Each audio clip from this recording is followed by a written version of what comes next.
రైతు సోదరులకు స్వాగతం. టమాటా రైతులను ఆదుకునేందుకు ఆంధ్రప్రదేశ్ ప్రభుత్వం రంగంలో దిగిన పెద్దగా ప్రయోజనం కనిపించడం లేదు. మదనపల్లి, ములకల చెరువు, హిందూపురం ఈ మార్కెట్ యార్డులకి పెద్ద ఎత్తున టమాటా పంట వస్తూ ఉంది. 30 కేజీల ట్రే 100 రూపాయల ధర కూడా దాటడం కష్టంగా మారింది. అంటే కేజీకి 3 నుంచి 4 రూపాయలు కూడా ధర దక్కడం లేదు. రైతుల నుంచి కేజీకి 8 రూపాయలు కొనుగోలు చేసి రైతు బజార్లలో 13 రూపాయలకు అమ్ముతున్నామని రాష్ట్ర ప్రభుత్వం చెబుతున్నా మార్కెట్కు వచ్చే పంటలో రాష్ట్ర ప్రభుత్వం 0.5% కూడా కొనుగోలు చేయలేకపోతా ఉంది.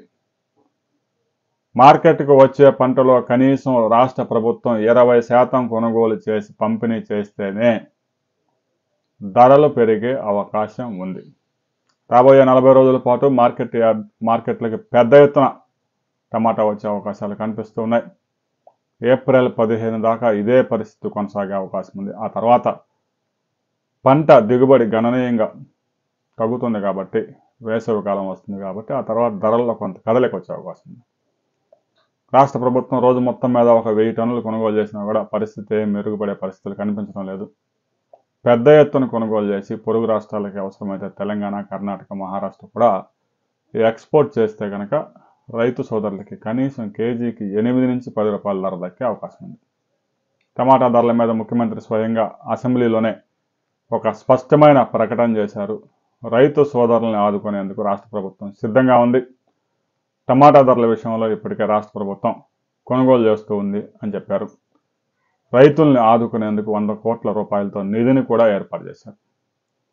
రైతు సోదరులు పెట్టుబడులు భారీగా పెరిగిపోయాయి. ఏ పంట సాగు చేసినా ఎకరానికి 2 లక్షల రూపాయలు టమాటా సాగు కూడా ఖర్చు అవుతా ఉంది. ఇలాంటి పరిస్థితుల్లో రైతులు ఎప్పుడో 6 సంవత్సరాలకు ఒకసారి వచ్చే ధరల కోసం ఎగబడి సాగు చేయవద్దు. విస్తీర్ణాన్ని నియంత్రించుకోండి. మార్కెట్కి వచ్చే సరుకు 10% పెరిగితేనే ధరల్ని దారుణంగా వ్యాపారస్తులు నియంత్రిస్తూ ఉన్నారు. అలాంటి పరిస్థితుల్లో మార్కెట్లో డిమాండ్ క్రియేట్ చేయాల్సిన అవసరం రైతు సోదరులకు ఉంది.